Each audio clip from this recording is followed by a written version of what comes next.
इस Wikipedia channel में आपका स्वागत है। मैं विपुल जैन आज आपको बताने जा रहा हूँ क्लास 10th का ट्राइंगल चैप्टर यानी चैप्टर 6 है, जिसके बारे में आज हम बात करेंगे आपसे। देखते रहिए विकिपीडिया चैनल। जय जिनेंद्र।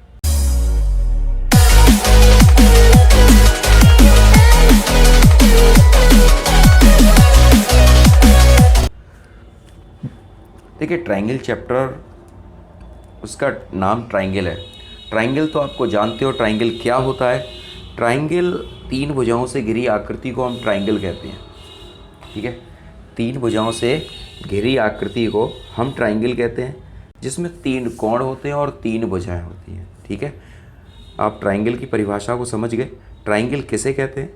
तीन एंगल और तीन side, three angle and three side, ठीक है, से बनी आकृति ट्राइंगल कहलाती, त्रिभुज कहलाती है। ठीक, त्रिभुज की तो बात हो गई ख़त्म। अब आपके चैप्टर में सबसे पहला जो टॉपिक है वो है समरूप। यानी समरूप क्या होता है, समरूप किसे कहते हैं, समरूप की कहानी क्या है। तो मैंने यहाँ पर एक परिभाषा को लिख रखा है, ऐसी आकृति जिसका आकार तो समान होता है लेकिन माप समान नहीं होती, समरूप आकृतियाँ कहलाती हैं। अब आपको कैसे पता लगेगा ऐसी आकृति जिसका आकार तो समान है? सपोज मानिए, ठीक है, सपोज मानिए आपने ताजमहल देखा है। एक वह ताजमहल है जो आगरा में स्थित है और एक ताजमहल घर पे जो ले आते हैं वहीं से। तो ताजमहल तो दोनों हैं लेकिन उनका आकार तो समान है, लेकिन उनकी आकृति, उनका माप, मेज़रमेंट समान नहीं है। ठीक है, मैंने यहाँ पर एक ट्राइंगल बनाया है। सपोज मानिए ये 3 सेंटीमीटर है और ये 2 सेंटीमीटर है। बोला तो ट्राइंगल ही जाएगा। इनकी आकृति तो सिमिलर है लेकिन इसकी मेज़रमेंट सिमिलर नहीं है। ये एक स्क्वायर है, स्क्वायर इसकी जो भुजा है वो 2 है, इसकी एक ही है। ये एक सर्किल है, ठीक है, ये सर्किल है, इसका मैं मान लेता हूँ इसकी रेडियस 1 है और इसकी रेडियस 0.5 है। ठीक, यानी ऐसी आकृति इसका आकार तो समान होता है, यानी दिखने में तो एक जैसी लगती है। जैसे मैंने एक एप्पल ले लिया, ठीक है, एक बड़ा एप्पल ले लिया जो बहुत बड़ा है और एक छोटा एप्पल ले लिया, है तो एप्पल ही। तो ऐसी आकृति जो समरूप कहलाती हैं। ठीक है, समरूप यानी समान रूप, इस ऐसी आकृतियों का समान रूप कहलाता है। ऐसी आकृति समरूप आकृतियाँ कहलाती हैं। आप समझ गए ना समरूप आकृतियाँ क्या है। देखिए, समरूप आकृतियों में एक बड़ी खास बात होती है। समरूप आकृतियों में दो चीज़ एक फिक्स होती हैं, इनकी जो संगत भुजाएं होती हैं। जैसे मैंने दो समरूप आकृतियाँ आपके सामने बनाता हूँ, एक ये है और एक ये है, सिमिलर है दोनों। ठीक है, ये बना दिया। इसका मैं नाम दे देता हूँ ABC और इसको मैं नाम दे देता हूँ PQR। ठीक है, मैंने ये आपके सामने दो बनाई। समरूप आकृतियों में क्या होता है, दो कंडीशन होती हैं। इनमें दो चीज़ें होती हैं। देखिए, ट्राइंगल के अंदर दो ही चीज़ें हैं, एक एंगल है और एक साइड है, यानी ये भुजा है और एक कोण है। एंगल में, ट्राइंगल के अंदर, त्रिभुज के अंदर भुजाओं के पदों में एक समान अनुपात होता है। समरूप जब होगा, समान रूप होगा, एक समान दिखने वाली दो आकृतियाँ होंगी तो उनकी संगत भुजाओं में समान अनुपात होगा। संगत भुजाओं में समान अनुपात कैसे होता है वो मैं आपको बता दूं। जैसे इसको लिख सकते हैं हम, जैसे मैंने ये दो बनाई हैं तो इसमें लिख सकते हैं AB अपॉन ये वाली साइड इसके समान अनुपात में होती है। बराबर नहीं कह सकते हम, अनुपात में होती है, AB अपॉन PQ। ठीक है, फिर बराबर हम इसको लिख सकते हैं BC अपॉन QR और इसको लिख सकते हैं AC अपॉन PR। ये एक संगत भुजाएं समानुपातिक हैं, हम इनको बराबर नहीं कह सकते।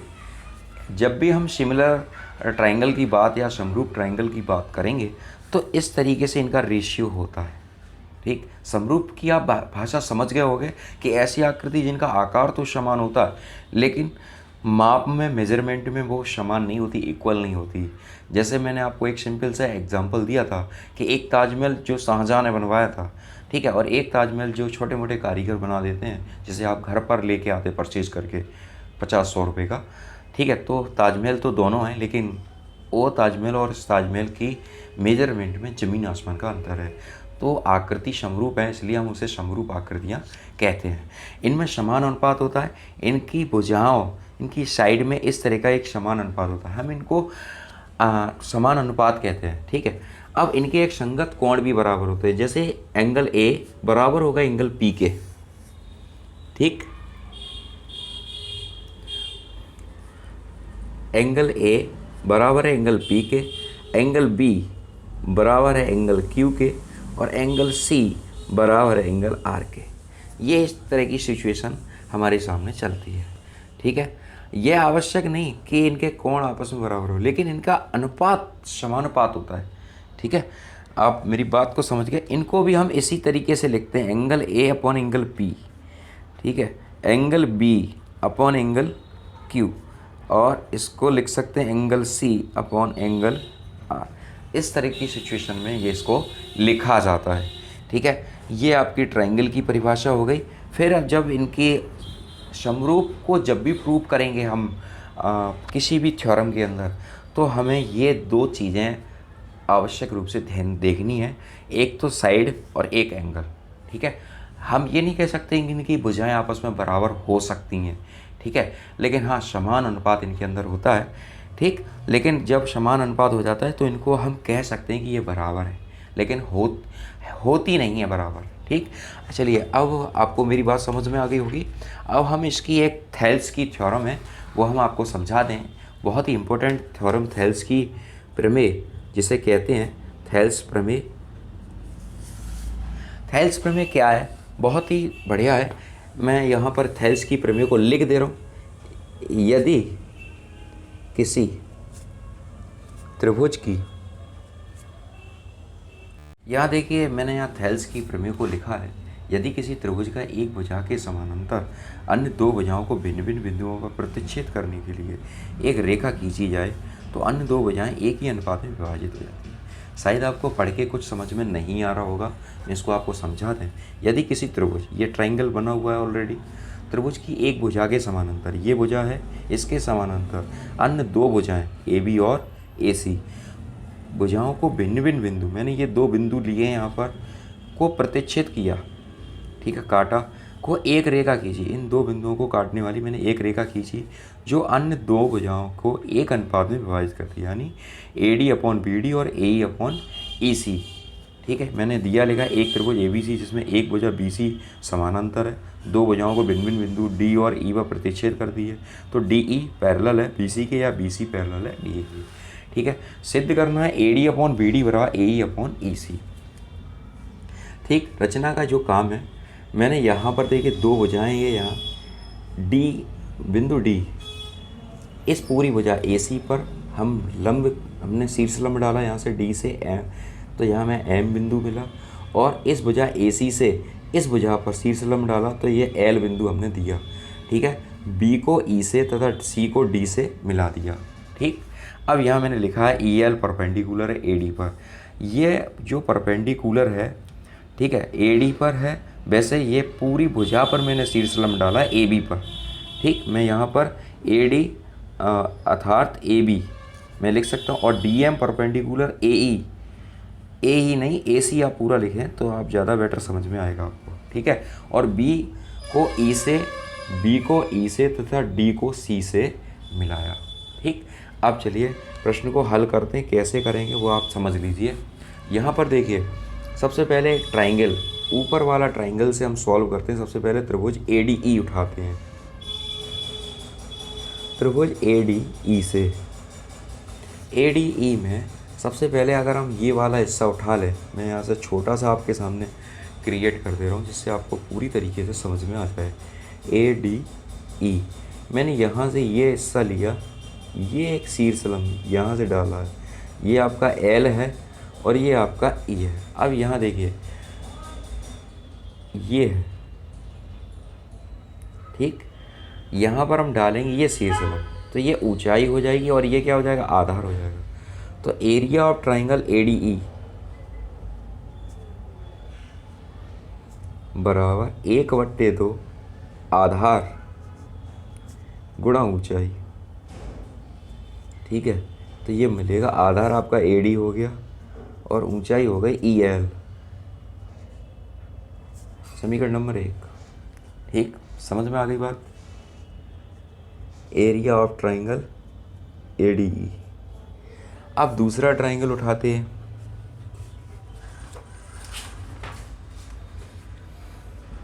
अब दूसरा ट्राइंगल अगर हम लेते हैं तो वो डी बी। पहले हमने इतनी साइड ले ली, अब हम आधी फिर साइड ले रहे हैं। अब यहाँ देखिए ज़रा, area of triangle D B,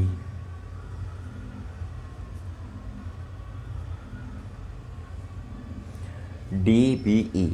अब यहाँ पर देखिए, यहाँ पर ये शीर्षलंब है, ये जो रेखा है डी ई रेखा है वो शीर्षलंब है, ठीक है। और ये आधार हो गया। अब ए बी मैं यहाँ डी बी ई ले रहा हूँ, लेकिन ये शीर्षलंब ये वाला है जो ए बी रेखा पर, ये ई एल, वो पूरी रेखा पर है ए बी पर। जो मैंने शीर्षलंब डाला था, मैंने यहाँ पर बोला भी था, ये शीर्षलंब है E L, perpendicular A B पर है। चाहे ए डी आप ले लो, चाहे डी बी ले लो, ये शीर्षलंब इसी का है। तो यहाँ area of triangle D B E लेंगे तो यहाँ पे लिखेंगे 1/2 आधार गुणा ऊंचाई। तो 1/2 आधार में ये हो जाएगा डी बी, और शीर्षलंब आपका यही हो रहेगा ई एल, क्योंकि इस पूरी भुजा का शीर्षलंब यही है। यहाँ लिखेंगे ई एल, ठीक है। समीकरण 2। अब यहाँ देखिए, समीकरण 1 का 2 में भाग लगाएंगे। समीकरण 1 में समीकरण 2 से भाग देने पर, ठीक, भाग लगाएंगे तो यह आएगा area of triangle upon area of triangle D B बराबर 1/2 A D cross E L upon A D D B B D cross E L. Half से हाफ कैंसिल हो जाएगा, ई एल से ई एल कैंसिल हो जाएगा, ठीक है। ये हमारे पास बचेगा A D upon B D, यानी A D upon B D. इसी प्रकार हम दूसरा ट्राइंगल लेंगे, ठीक है। हम यहाँ पर फिर से एक चित्र बना दे रहे हैं, जिससे मैं पेज मुझे नहीं पलटना पड़ेगा। ए बी सी, ये डी और ई था, यहाँ से परपेंडिक शीर्षलंब एक डाला, एक शीर्षलंब यहाँ से डाला, इसका नाम मैंने दिया था एम और एल, इसको इससे मिला दिया और इसको इससे मिला दिया, ये बन गया ट्राइंगल हमारा। अब यहाँ देखिए, मैंने इस तरफ का निकाल लिया, अब इस तरफ का आपको निकालना है, ठीक है।